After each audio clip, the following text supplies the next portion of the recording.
అలాంటి సమయం అప్పుడు నీలక వెళ్ళిందా ఈ ముస్తాబయ్యి. నీ ఆవిడ నీలకని ముస్తాబయ్యి ఆ ముస్తాబును చూసి నీలాట్రేవికి వెళ్ళింది. అందరు అంటారు అమ్మే ఏంటి అంత షోక్ అయిపోయావు, ఏమిటి ఇలా తయారయ్యావు? చెప్పాను. ఏం చెప్పావు? ఏం చేస్తావు, తెల్లవారుతారు నీ నోట్ సార్ అమ్మేస్తున్నాను నేను. ఓ నాట్ సార్ అమ్మేసి నేను కొంటానని చెప్పావు. ఈ లోపు ఏమైంది? ఏమైంది? నీలకని వచ్చి చెప్పింది ఆ మాట. నా మొగుడు నా రేపు తెల్లవారితే నాటు సార్ అంటే నాట్ సార్ అమ్మేస్తానని చెప్పింది. పోలీసులు తెలిసిపోయి తెలిసింది. పోలీసులు వచ్చేసారు. ఇక చూడమ్మా, ఏమైందిరా? నేను ఇంట్లోనే పడుకున్నాను. పడుకొని ఇంకా ఏం నాట్ సార్ నువ్వు అమ్మలేదా? లేకలేదు ఇంక పడుకొని. ఓహో పడుకొని ఇంకా లేగలేదు. పోలీసులు చెప్తా వచ్చి ఎవర్రా భగవత్ అంటే ఎవరు? చెప్పు. ఏంటి భగవత్ అంటే ఎవరు అన్నారు? జీప్ ఎక్కుతాను. ప్రోగ్రామ్ బుకింగ్ అనుకున్నా. ఎక్కిపోయిన కదా అనుకోండి.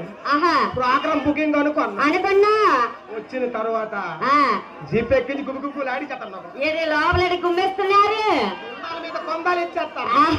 అప్పుడు జీప్ తో ఎదురు వస్తుంటే అప్పుడు నువ్వేం చెప్పావు? నేనేం చెప్పాను? నేనేం సారా అమ్మలేదండి మా ఆవిడ తెలుగు గొప్పది చెప్పాను అన్న.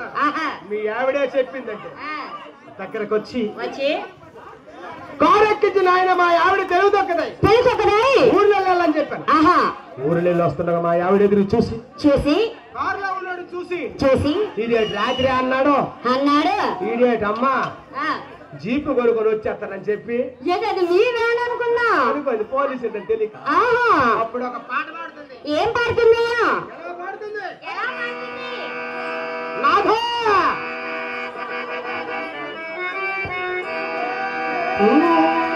ఎల్లోడి వెళ్ళాము టౌన్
వచ్చింది నా పరిస్థితి. ఇలాంటి తమాషాలు కాదు. ఇలాంటి తమాషాలేం కాదమ్మా.